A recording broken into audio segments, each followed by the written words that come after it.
وَلَقَدْ أَخَذَ اللَّهُ مِيثَاقَ بَنِي إِسْرَائِيلَ وَبَعَثْنَا مِنْهُمُ 12 نَقِيبًا وَقَالَ اللَّهُ إِنِّي مَعَكُمْ لَئِنْ أَقَمْتُمُ الصَّلَاةَ وَآتَيْتُمُ الزَّكَاةَ وَآمَنْتُمْ بِرُسُلِي وَعَزَّرْتُمُوهُمْ وَأَقْرَضْتُمُ اللَّهَ قَرْضًا حَسَنًا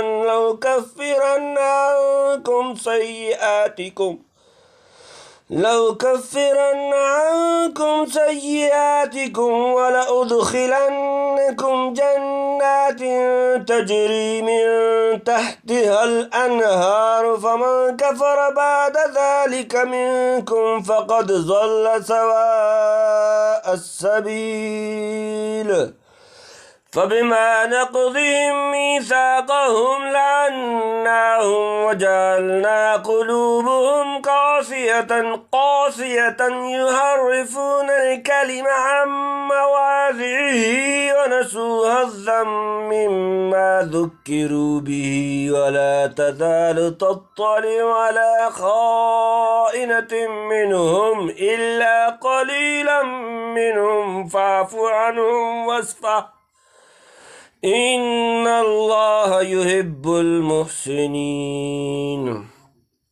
ومن الذين قالوا إنا نصارى أخذنا ميثاقهم فنسوا حظا مما ذكروا به فأغرينا بينهم العداوة والبغضاء إلى يوم القيامة وسوف ينبئهم الله بما كانوا يصنعون يا أهل الكتاب قد جاءكم رسولنا يبين لكم كثيرا مما كنتم تخفون من الكتاب ويعفو عن كثير قد جاءكم من الله نور وكتاب مبين يهدي به الله من اتبع رضوانه سبل السلام ويخرجهم من الظلمات إلى النور بإذنه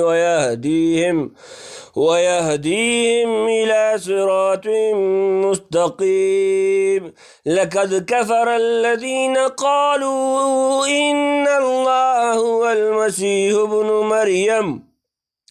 قل فمن يملك من الله شيئا إن أراد أن يهلك المسيح ابن مريم وأمه ومن في الأرض جميعا ولله ملك السماوات والأرض وما بينهما يخلق ما يشاء والله على كل شيء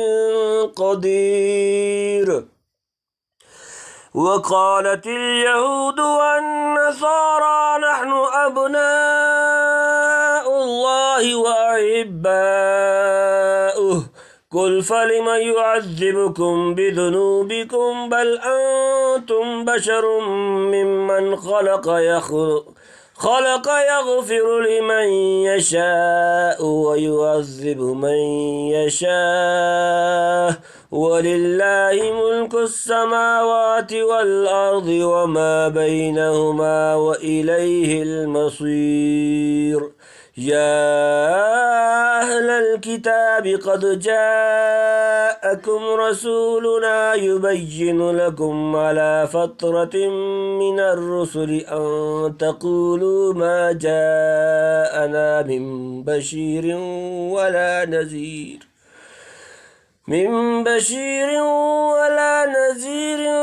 فقد جاءكم بشير ونذير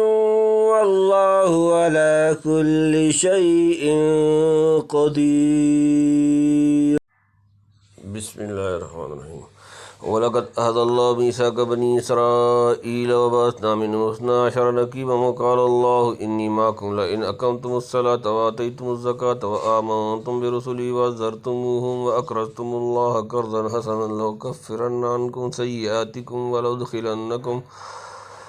وَلَأُدْخِلَنَّكُمْ جَنَّاتٍ تَجْرِي مِن تَحْتِهَا الْأَنْهَارُ وَمَنْ كَفَرَ بَعْدَ ذَلِكَ مِنكُمْ فَقَدْ ضَلَّ سَوَاءَ السَّبِيلِ۔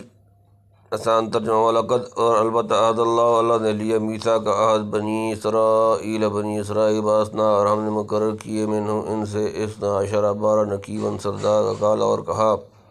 اللہ انی معکم بے شک میں تمہارے ساتھ، لئن اگر اقمتم نماز قائم رکھو گے، الصلاۃ نماز، آتیتم اور دیتے رہو گے،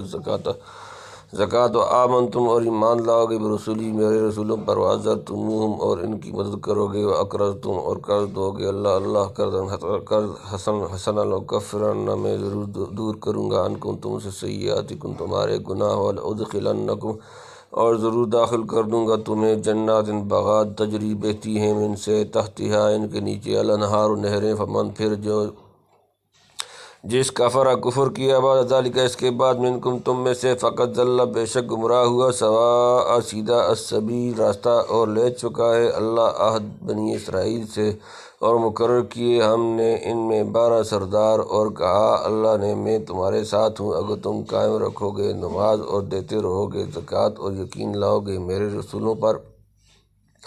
اور مدد کرو گے ان کی اور قرض دو گے اللہ کو اچھی طرح کا قرض کو، البتہ دور کروں گا میں تم سے گناہ تمہارے اور داخل کروں گا تم کو باغوں میں کہ جن کے نیچے بہتی ہیں نہریں، پھر جو کوئی کافر ہوا تم میں سے اس کے بعد تو وہ بے شک گمراہ ہوا سیدھے راستے سے۔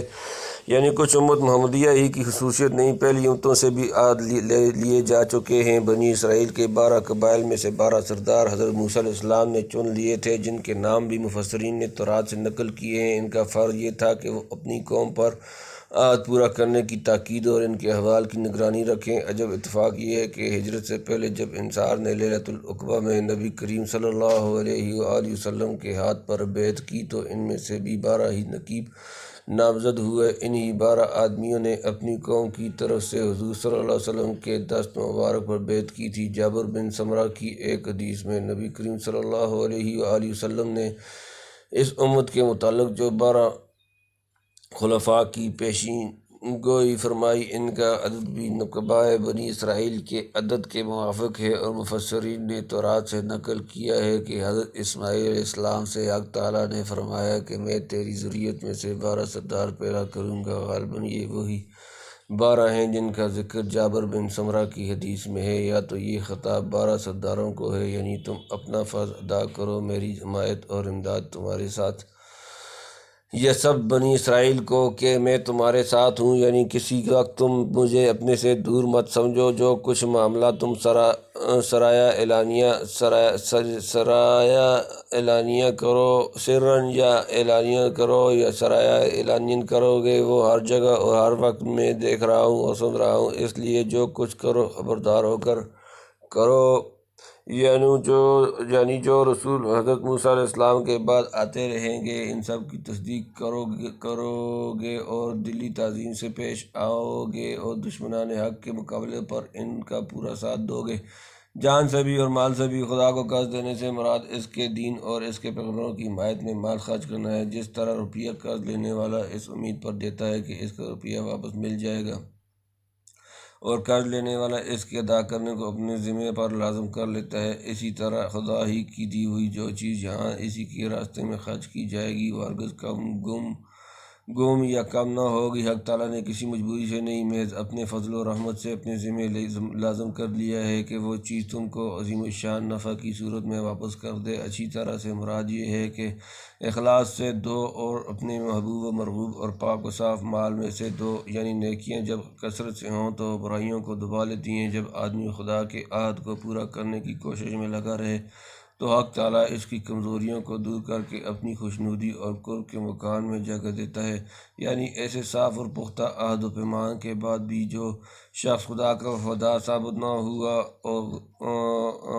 غدر و خیانت پر کمر بستہ ہو گیا تو سمجھ لو کہ اس نے کامیابی و نجات کا سیدھا راستہ گم کر دیا۔ نہیں کہا جا سکتا کہ وہ ہلاکت کے کسی گڑھے میں جا کر گرے گا۔ بنی اسرائیل سے جن باتوں کا عہد لینے کا یہاں ذکر ہے وہ یہ ہیں: نماز، زکوٰۃ، پیغمبروں پر ایمان لانا، ان کی جان مال سے مدد کرنا۔ ان میں سے پہلی عبادت بدنی ہے، دوسری عبادت مالی، تیسری قلبی مع لسانی، چوتھی فی الحقیقت، تیسری کی اخلاقی تکمیل ہے، چوتھی فی الحقیقت تیسری کی اخلاقی تکمیل ہے۔ گویا ان چیزوں کو ذکر کر کے اشارہ فرما دیا کہ جان و مال اور قلب و قالب ہر چیز سے خدا کی اطاعت اور وفا شعاری کا اظہار کرو، لیکن بنی اسرائیل نے چن چن کر ایک ایک عہد کی خلاف ورزی کی، کسی قول و قرار پر قائم نہ رہے۔ ان عہد شکنیوں کا جو نتیجہ ہوا اسے اگلی آیت میں بیان فرماتے ہیں۔ فَبِمَا نَقْضِهِم مِّيثَاقَهُمْ لَعَنَّاهُمْ وَجَعَلْنَا قُلُوبَهُمْ قَاسِيَةً يُحَرِّفُونَ الْكَلِمَ عَن مَّوَاضِعِهِ وَنَسُوا حَظًّا مِّمَّا ذُكِّرُوا بِهِ وَلَا تَزَالُ تَطَّلِعُ عَلَىٰ خَائِنَةٍ مِّنْهُمْ إِلَّا قَلِيلًا مِّنْهُمْ فَاعْفُ عَنْهُمْ وَاصْفَحْ إِنَّ اللَّهَ يُحِبُّ الْمُحْسِنِينَ۔ آسان ترجمہ، فبما سو سبب پر نقضہم ان کا توڑنا، میثاقہم ان کا عہد، لعناہم ہم نے ان پر لعنت کی، او جعلنا ہم نے کر دیا، قلوبہم ان کے دل، جمع قاسیۃً سخت، یحرفون وہ پھیر دیتے ہیں، الکلمہ کلام، عن سے مواضعہ اس کے ایک مواقع، ونسوا اور وہ بھول گئے، حظًا ایک بڑا حصہ، مما اس سے جو ذکروا بہ انہیں جس کی نصیحت کی گئی، ولا تزال اور ہمیشہ، تطلع آپ خبر پاتے رہتے ہیں، اعلیٰ پر، خائنۃ خیانت، منہم ان سے، الا سوائے، قلیلاً تھوڑے، منہم ان سے، فاعف سو معاف کر، عنہم ان کو، واصفح اور درگزر کر، ان اللہ بے شک اللہ، یحب دوست رکھتا ہے، المحسنین احسان کرنے والے۔ سو ان کے عہد توڑنے پر ہم نے ان پر لعنت کی اور کر دیا ہم نے ان کے دلوں کو ساخت، پھیرتے ہیں کلام کو اس کے ٹھکانے سے اور بھول گئے نفع اٹھانا اور نصیحت سے جو ان کو کی گئی تھی، اور ہمیشہ تو مطلع ہوتا رہتا ہے ان کے کسی جگہ پر، مگر تھوڑے لوگ ان میں سے، سو معاف کر اور درگزر کر ان سے، اللہ دوست رکھتا ہے احسان کرنے والوں کو۔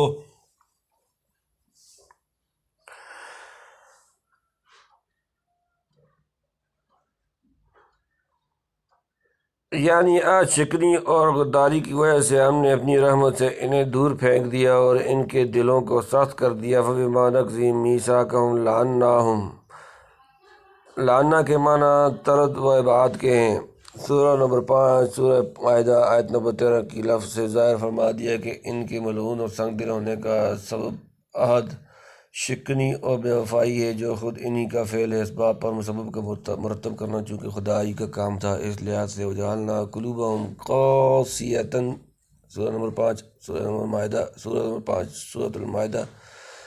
آیت نمبر 13 کی نسبت اسی کی طرف کی گئی ہے۔ 13 یعنی خدا کے کلام میں تحریف کرتے ہیں، کبھی اس کے الفاظ میں، کبھی اس کے معنی میں، کبھی تلاوت میں تحریف کی، یہ سب اقسام قرآن کریم اور کتب حدیث میں بیان کی گئی ہیں، جس کا قدر اعتراف آج کل بعض یورپین عیسائیوں کو بھی کرنا پڑا ہے۔ یعنی چاہیے تو یہ تھا کہ ان قیمتی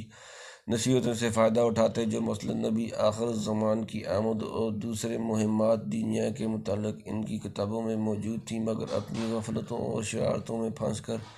یہ سب بھول گئے، بلکہ نصیحتوں کا وہ ضرور حصہ ہی گم کر دیا، اور اب بھی جو نصیحتیں اور مفید باتیں خاتم النبیین صلی اللہ علیہ وسلم کی زبان سے ان کو یاد دلائی جاتی ہیں، ان کا کوئی اثر قبول نہیں کرتے۔ حافظ ابن رجب حنبلی نے لکھا ہے کہ نقض عہد کے سبب سے ان میں دو باتیں آئیں، ملعونیت اور قسوت قلبی۔ ان دونوں کا نتیجہ یہ دو چیزیں ہوئیں، تحریف کلام اللہ اور عدم انتفاع بالذکر،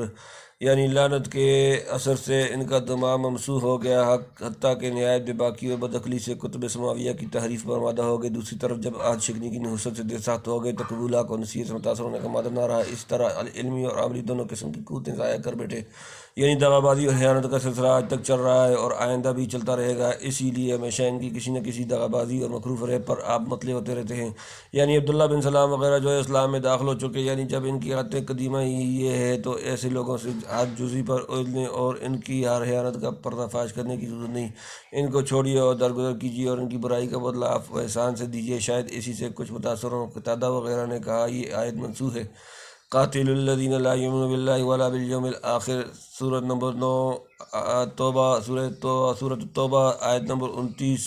سے، مگر اس کی کچھ حاجت نہیں۔ قتال کے حکم سے یہ لازم نہیں آتا کہ کسی وقت اور کسی موقع پر بھی ایسی قوم کے مقابلے میں عفو، درگزر اور تالیف قلبی سے کام نہ لیا جا سکے۔ وَمِنَ الَّذِينَ قَالُوا إِنَّا نَصَارَىٰ أَخَذْنَا مِيثَاقَهُمْ فَنَسُوا حَظًّا مِّمَّا ذُكِّرُوا بِهِ فَأَغْرَيْنَا بَيْنَهُمُ الْعَدَاوَةَ وَالْبَغْضَاءَ إِلَىٰ يَوْمِ الْقِيَامَةِ وَسَوْفَ يُنَبِّئُهُمُ اللَّهُ بِمَا كَانُوا يَصْنَعُونَ۔ آسان ترجمہ، اور سے الذین قالوا جن لوگوں نے کہا انا ہم نصارا عہدنا ہم نے لیے میثاقہم ان کا عہد فنسوا پھر وہ بھول گئے حظاً ایک بڑا حصہ مما اس سے جو ذکروا بہ جس کی نصیحت کی گئی تھی فاغرینا تو ہم نے لگا دی بینہم ان کے درمیان العداوۃ البغضاء اور بغض الی تک یوم القیامت اور روز قیامت سوف اور جلد ینبئہم انہیں جتا دے گا اللہ بما کانوا جو وہ یصنعون کرتے تھے۔ اور وہ جو کہتے ہیں اپنے کو نصارہ ان سے بھی لیا تھا ہم نے عہد ان کا پھر بھول گئے نفع اٹھانا اس نصیحت سے جو ان کو کی گئی تھی پھر ہم نے لگا دی آپس میں ان کی دشمنی اور کینہ قیامت کے دن تک اور آخر جتاوے گا ان کو اللہ جو کچھ کرتے تھے۔ نصارہ کا ماخذ یہ یا تو نصر ہے جس کے معنی مدد کرنے کے ہیں اور ناصرہ کی طرف نسبت ہے جو ملک شام میں اس بستی کا نام ہے جہاں حضرت مسیح علیہ السلام رہے تھے، اسی لیے ان کو مسیح ناصری کہتے ہیں۔ جو لوگ اپنے کو نصارہ کہتے تھے وہ کو گویا اس بات کے مدعی تھے کہ ہم خدا کے سچے دین و پیغمبروں کے حامی و ناصر اور حضرت مسیح ناصری کے متبع ہیں۔ اس زبانی دعوے اور لقبی تفاخر کے باوجود دین کے معاملہ میں جو رویہ تھا وہ آگے ذکر کیا گیا ہے، یعنی یہود کی طرح ان سے بھی عہد لیا گیا لیکن یہ بھی عہد شکنی اور بے وفائی میں اپنے پیشروؤں سے کچھ کم نہیں رہے۔ انہوں نے بھی ان بیش بہا نصائص سے جن پر نجات و فلاح ابدی کا مدار تھا کوئی فائدہ نہ اٹھائے بلکہ بائبل میں نصیحتوں کا وہ ایسا باقی نہ چھوڑا جو حقیقت مذہب کا مغز تھا، یعنی باہم نصارہ میں یا یہود اور نصارہ دونوں میں دعوتیں اور جھگڑے ہمیشہ کے لیے قائم ہو گئے۔ آسمانی سبق کو ضائع کرنے اور بھلا دینے کا جو نتیجہ ہونا چاہیے تھا وہ ہوا، یعنی جب وہی الہی کی اصل روشنی ان کے پاس نہ رہی تو اوہام و اغوا کے اندھیریوں میں ایک دوسرے سے الجھنے لگے، مذہب تو نہ رہا پھر پر مذہب کے جھگڑے رہ گئے، یہی فرقہ پیدا ہو کر اندھیرے میں ایک دوسرے سے ٹکرانے لگے، یہی فرقہ وار تصادم آخرکار آپس کی شدید ترین دعوت و بغض پر منتہی ہوا۔ کوئی شبہ نہیں کہ آج مسلمانوں میں بھی بے حد تفرق و تشدد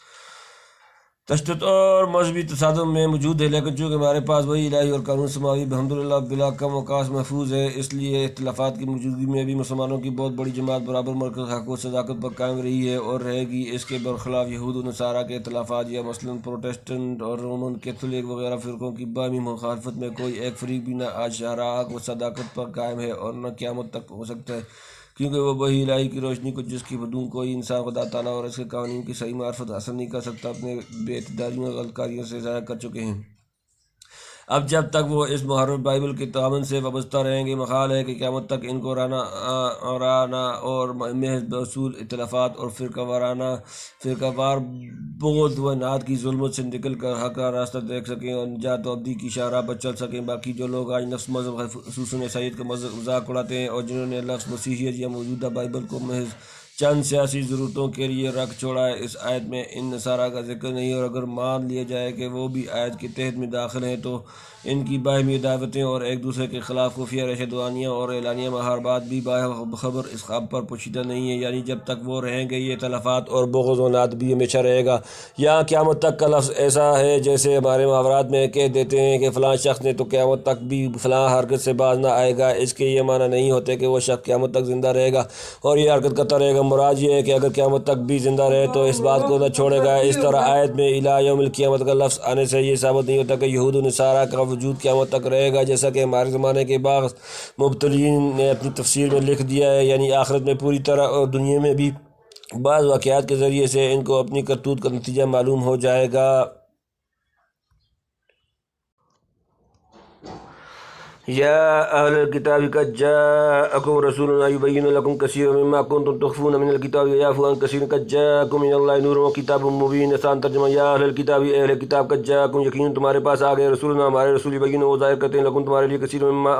بہت سی باتیں جو کنتم تم تھے تخفون چھپاتے من الکتاب کتاب سے، یعفو اور وہ درگزر کرتے ہیں عن کثیر بہت امور سے، قد جاءکم تحقیق تمہارے پاس آ گئے من اللہ سے نور اور کتاب مبین روشن۔ اے کتاب والو تحقیق آیا ہے تمہارے پاس رسول ہمارا ظاہر کرتا ہے تم پر بہت سی چیزیں جن کو تم چھپاتے تھے کتاب میں سے، اور درگزر کرتا ہے بہت چیزوں سے، بے شک تمہارے پاس آئی ہے اللہ کی طرف سے روشنی اور کتاب۔ یہ سب یہود و نصارہ کو خطاب ہے کہ وہ نبی آخر الزمان صلی اللہ علیہ وآلہ وسلم جن کی آمد کی بشارت تمہاری کتابوں میں اس قدر تحریف ہونے پر بھی کسی نہ کسی عنوان سے موجود ہے، تشریف پر بھی کسی نہ کسی عنوان سے موجود ہے، تشریف لے آئے جن کے منہ میں خدا نے اپنا کلام ڈالا ہے اور جنہوں نے ان حقائق کی تکمیل کی جو حضرت مسیح نہ تمام چھوڑ گئے تھے، تورات و انجیل کی جن باتوں کو تم چھپاتے تھے اور بدل صدل کر بیان کرتے تھے، ان میں ان کی سب ضروری باتیں اس نبی آخر الزمان نے ظاہر فرما دی، اور جن باتوں کی اب چندہ ضرورت نہ تھی ان سے درگزر کیا۔ یہدی بہ اللہ من اتبع رضوانہ سبل السلام ویخرجہم من الظلمات الی النور باذنہ ویہدیہم الی صراط مستقیم۔ یہدی ہدایت دیتا ہے بھی اس سے اللہ من اتبع جو تابع ہوا رضوانہ اس کی رضا سبل راہیں السلام سلامتی، یخرجہم اور وہ انہیں نکالتا ہے من سے الظلمات اندھیرے الی النور نور کی طرف باذنہ اپنے حکم سے، ویہدیہم اور انہیں ہدایت دیتا ہے الی طرف صراط راستہ مستقیم سیدھا ظاہر کرنے والا، جس سے اللہ ہدایت کرتا ہے اس کو جو تابع ہوا ہے اس کی رضا کا سلامتی کی راہیں، اور ان کو نکالتا ہے اندھیروں سے روشنی میں اور اپنے حکم سے، اور ان کو چلاتا ہے سیدھی راہ۔ شاید نور سے خود نبی کریم صلی اللہ علیہ وسلم اور کتاب مبین سے قرآن کریم مراد ہے، یعنی یہود و نصارہ جو وحی الہی کی روشنی کو ضائع کر کے اہواء و آراء کی تاریکیوں اور باہمی خلافت و شقاق کی گلوں میں پڑے دھکے کھا رہے ہیں، جس سے نکلنے کا بحالت موجودہ قیامت تک امکان نہیں۔ ان سے کہہ دو کہ خدا کی سب سے بڑی روشنی آ گئی، اگر نجات ابدی کے صحیح راستے پر چلنا چاہتے ہو تو اس روشنی میں حق تعالیٰ کی رضا کے پیچھے چل پڑو، سلامتی کی راہیں کھلی پاؤ گے اور اندھیرے سے نکل کر اجالے میں بے کھٹکے چل سکو گے، اور جس کی رضا کے تابع ہو کر چل رہے ہو اس کی دستگیری سے صراط مستقیم کو بے تکلف طے کر لو گے۔ لقد كفر الذين قالوا ان الله هو المسيح ابن مريم قل فمن يملك من الله شيئا ان اراد ان يهلك المسيح ابن مريم وامه ومن في الارض جميعا ولله ملك السماوات والارض ما بينهما يهلك ما يشاء والله على كل شيء قدير۔ لقد كفر تحقیق کافر ہو گئے الذين قالوا جن لوگوں نے کہا ان اللہ بے شک اللہ هو المسیح وہی مسیح ابن مریم قل کہہ دیجئے فمن تو کس یملک بس جلتا ہے من اللہ کے آگے شیئن کے کچھ بھی ان اراد اگر وہ چاہے ان یہلکا کہ ہلاک کر دے مسیح ابن مریم امہ اور اس کی ماں ومن اور جو فی میں الارض زمین جمیعاً سب وللہ اور اللہ کے لیے ملک سلطنت السماوات اسمانوں والارض و زمین وما اور جو بینہما ان دونوں کے درمیان یخلق کو پیدا کرتا ہے ما یشاء وہ جو چاہتا ہے واللہ اور اللہ علی پر کل شیء ہر شے قدیر قدرت والا۔ بے شک کافر ہوئے جنہوں نے کہا کہ اللہ تو وہی مسیح ہے مریم کا بیٹا، تو کہہ دے پھر کس کا بس چل سکتا ہے اللہ کے آگے اگر وہ چاہے کہ ہلاک کرے مسیح مریم کے بیٹے کو اور اس کی ماں کو اور جتنے لوگ ہیں زمین میں سب کو، اور اللہ ہی کے لیے ہے سلطنت آسمانوں اور زمین کی اور جو کچھ درمیان ان دونوں کے ہے، پیدا کرتا ہے جو چاہے اور اللہ ہر چیز پر قادر ہے۔ یعنی مسیح کے علاوہ خدا کوئی اور چیز نہیں کہتے ہیں کہ یہ عقیدہ نصارہ میں سے فرقہ یعقوبیہ کا ہے جس کی نزدیک مسیح کے کالم میں خدا حلول کیے ہوئے ہیں معاذ اللہ، یا یوں کہا جائے کہ جب نصارہ حضرت مسیح کی نسبت الوہیت کے قائل ہیں اور ساتھ ہی توحید کا بھی زبان سے اقرار کرتے جاتے ہیں، یعنی خدا ایک ہی ہے، تو ان دونوں دعووں کا لازمی نتیجہ یہ ہے کہ ان کے نزدیک مسیح کے سوا کوئی خدا نہ ہو۔ بہرحال کوئی صورت لی جائے اس عقیدے کے کفر صریح ہونے میں کیا شبہ ہو سکتا ہے؟ یعنی اگر فرض کرو خدا ایک قادر و قہار یہ چاہے کہ حضرت مسیح اور مریم اور اگلے پچھلے کل زمین پر بسنے والے لوگوں کو اکٹھا کر کے ایک دم میں ہلاک کر دے، تو تم ہی بتلاؤ کہ اس کا ہاتھ کون پکڑ سکتا ہے؟ یعنی عدل و عبد کے سارے انسان بھی اگر فرض کرو مجتمع کر دیے جائیں اور خدا ایک آن میں سب کو ہلاک کرنا چاہے تو سب کی اجتماعی قوت بھی خدا کے ارادہ کو تھوڑی دیر کے لیے ملتوی نہیں کر سکتی، کیونکہ مخلوقات کی قدرت جو عطائی اور محدود ہے خدا کی ذاتی اور لامحدود قدرت کے مقابلے میں عاجز محض ہے، جس کا اعتراف خود وہ لوگ بھی کرتے ہیں جن کے رد میں یہ خطاب کیا جا رہا ہے، بلکہ خود مسیح ابن مریم بھی جن کو یہ لوگ خدا بنا رہے ہیں اس کے معترف ہیں۔ چنانچہ مرکز کی انجیل میں حضرت مسیح کا یہ مقولہ موجود ہے، اے باپ ہر چیز تیرے قدرت کے تحت میں ہے، تو مجھ سے یہ موت کا پیالہ ٹٹا دے، اور اس طرح نہیں جو میں چاہتا ہوں بلکہ اس طرح جیسا تیرا ارادہ ہے۔ پس جب حضرت مسیح علیہ السلام جن کو تم خدا کہتے ہو اور ان کی والدہ ماجد مریم صدیقہ جو تمہارے ذہن میں خدا کی ماں ہوئیں، وہ دونوں بھی تمام من فی الارض کے ساتھ مل کر خدا کی مشیت و ارادہ کے سامنے عاجز ٹھہرے، تو خود سوچ لو کہ ان کی یا ان کے والدہ یا کسی اور مخلوق کی نسبت خدائی کا دعویٰ کرنا کس قدر گستاخی اور شوق چشمی ہوگی۔ آیت کی اس تقریر میں ہم نے ہلاک کو موت کے معنی میں لیا ہے، مگر جمین کے لفظ کو تھوڑی سی وضاحت کر دی۔ جو مدلول لفظ جمین کا ہم نے بیان کیا وہ ائمہ عربیہ کی تصریحات کے موافق ہے۔ ان کے سوا یہ بھی ممکن ہے کہ آیت میں ہلاک کے معنی موت کے نہ لیے جائے، جیسا کہ راغب نے لکھا ہے، کبھی ہلاک کے معنی ہوتے ہیں کسی چیز کا مطلقاً فنا اور نیست نابود ہو جانا۔ کل شیء ہالک الا وجہ، سورت نمبر 28 سورۃ القصص آیت نمبر 88، یعنی خدا کی ذات کے سوا ہر چیز نابود ہونے والی ہے۔ اس معنی پر آیت کا مطلب یہ ہوگا اگر خدا قدیر حضرت مسیح اور ان کی والدہ اور تمام من فی الارض کی قطن نیست و نابود اور بالکل یا فنا کر ڈالنے کا ارادہ کر لے تو کون ہے جو اس کے ارادہ کو روک دے گا؟ اور اس سلطان ہر چے خواہد آن کند عالم رادر دم ویران کند۔ حضرت شاہ صاحب تحریر فرماتے ہیں اللہ تعالیٰ کسی جگہ نبیوں کے حق میں ایسی بات فرماتے ہیں تاکہ ان کی امت بندگی کی حد سے زیادہ نہ چڑھا دے، وَإِلَّا نبی اس لائق کا ہے کہ اس کے مرتبہ عالی اور وجاہت عند اللہ کا خیال کرتے ہوئے ایسا خطاب کیا جاتا ہے جو چاہے اور جس طرح چاہے۔ مثلا حضرت مسیح کو بدون باپ کے، حضرت حوا کو بدون ماں کے اور حضرت آدم علیہ السلام کو بدون ماں اور باپ کے پیدا کر دیا۔ کس کا زور کسی کا زور اس کے سامنے نہیں چل سکتا۔ سب احیار و ابرار بھی وہاں موجود ہیں۔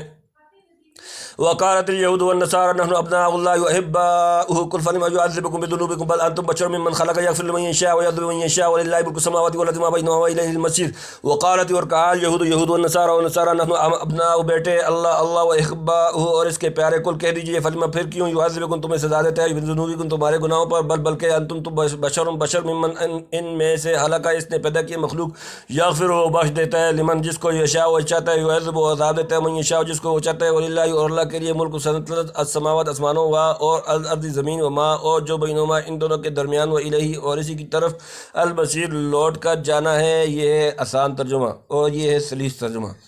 اور کہتے ہیں یہود اور نصارہ ہم بیٹے ہیں اللہ کے اور اس کے پیارے، تو کہ پھر کیوں عذاب کرتے ہیں تم کو تمہارے گناہوں پر؟ کوئی نہیں بلکہ تم بھی ایک آدمی ہو اس کی مخلوق میں، بخشے جس کو چاہے اور عذاب کرے جس کو چاہے، اور اللہ ہی کے لیے ہے سلطنت آسمانوں اور زمین کی اور جو کچھ دونوں کے بیچ میں ہے، اور اسی کی طرف لوٹ کر جانا ہے۔ شاید اپنے کو بیٹے یعنی اولاد اس لیے کہتے ہیں ہوں کہ ان کی بائبل میں خدا نے اسرائیل یعقوب علیہ السلام کو اپنا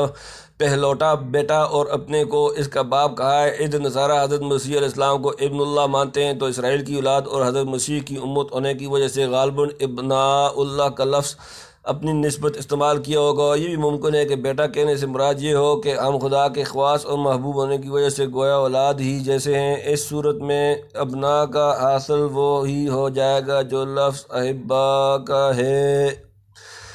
ففہم چونکہ کسی مخلوق کا حقیقتاً ابن اللہ ہونا بالکل محال اور بدیع البطلان ہے اور خدا کا محبوب بن جانا ممکن تھا۔ یحبہم و یحبونہ سورہ نمبر 5 سورۃالمائده آیت نمبر 54۔ اس لیے اس جملہ میں اول محبوبیت پیارے ہونے کی دعوے کا رد کیا گیا، یعنی جو قوم اعلانیہ بغاوتوں شدید ترین گناہوں کی بدولت یہاں بھی کئی طرح کی رسوائیوں اور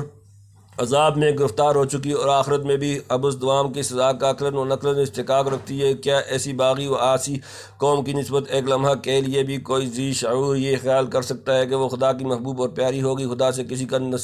کا نسبی رشتہ نہیں، اس کا پیار اور اس کی محبت صرف اطاعت اور حسن عمل سے حاصل ہو سکتی ہے۔ ایسے کٹر مجبوروں کو جو سخت سزا کے مستحق اور مورد بن چکے ہوں شرمانا چاہیے کہ وہ نحن ابناء اللہ واحباؤہ سورہ نمبر 5 سورہ مائدہ آیت نمبر 18 کا دعویٰ کریں۔ حضرت نوح علیہ السلام کے بیٹے کو باوجود یہ کہ ان کا صلبی بیٹا تھا، خدا نے فرما دیا انہ لیس من اہلک انہ عمل غیر صالح۔ آیت سورہ نمبر 11 سورہ ہود آیت نمبر 46۔ بشر اصل لغت میں کھال کے اوپر والی سطح کو کہتے ہیں، تھوڑی سی مناسبت سے آدمی کو بشر کہنے لگے۔ شاید اس لفظ کی یہاں اختیار کرنے میں یہ نکتہ ہو کہ تم کو خدا کا بیٹا اور پیارا تو درکنار شریف اور ممتاز انسان بھی نہیں کہا جا سکتا، صرف بشر ہو اور شکل و صورت کے لحاظ سے خدا کے پیدا کیے ہوئے ایک معمولی آدمی کہلائے جا سکتے ہو، جن کی پیدائش بھی اس معتاد طریقے سے ہوئی جس طرح عام انسانوں کی ہوتی ہے۔ پھر بلا ابنیت کا وہم کدھر سے راہ پا سکتا ہے، کیونکہ وہی جانتا ہے کہ کون بخشنے کے لائق ہے اور کسے سزا دی جائے، تو جسے وہ اپنی رحمت اور حکمت سے معاف کرنا چاہے یا عدل انصاف سے سزا دینا چاہے، اس میں کون مزاحم ہو سکتا ہے؟ نہ کسی مجرم کے لیے یہ گنجائش ہے کہ اس کے قلم روح آسمان و زمین سے باہر نکل جائے، اور نہ یہ کہ مرنے کے بعد دوسری زندگی میں کہیں اور بھاگ جائے۔ یا اہل الکتاب قد جاءکم رسولنا یبین لکم علی فترۃ من الرسل ان تقولوا ما جاءنا من بشیر ولا نذیر فقد جاءکم بشیر ونذیر واللہ علی کل شیء قدیر۔ آسان ترجمہ، یا اہل الکتاب، اے اہل کتاب، قد جاءکم تحقیق تمہارے پاس آئے رسولنا ہمارے رسول، یبین وہ کھول کر بیان کرتے ہیں، لکم تمہارے لیے، علی پر بعد، فترۃ سلسلہ ٹوٹ جانا، من سے کہ الرسول رسول جمع ان کے کہیں تقول تم کہو ما جاءنا ہمارے پاس نہیں آیا، من کوئی بشیر خوشخبری دینے والا، ولا اور نہ نذیر ڈرانے والا، فقط جاءکم تحقیق تمہارے پاس آ گئے بشیر خوشخبری سنانے والے نذیر اور ڈرانے والے واللہ اور اللہ اعلیٰ پر کل شیء ہر شے قدیر قدرت والا۔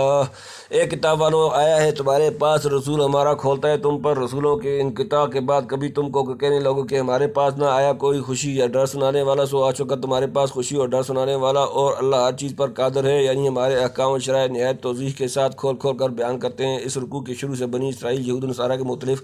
قسم کی شرارتوں اور حماقتوں کو بیان فرما کر یہ بتلا دیا تھا کہ اب ہمارا رسول تمہارے پاس آ چکا جو تمہاری غلط کاریوں کو واضح کرتا ہے اور تم کو ظلمت سے نکال کر نور کی طرف لے جانا چاہتا ہے۔ اس کے بعد اس پر متنبع فرمایا کہ اب نور ہدایت کی طرف جانا دو چیزوں پر موقوف ہے،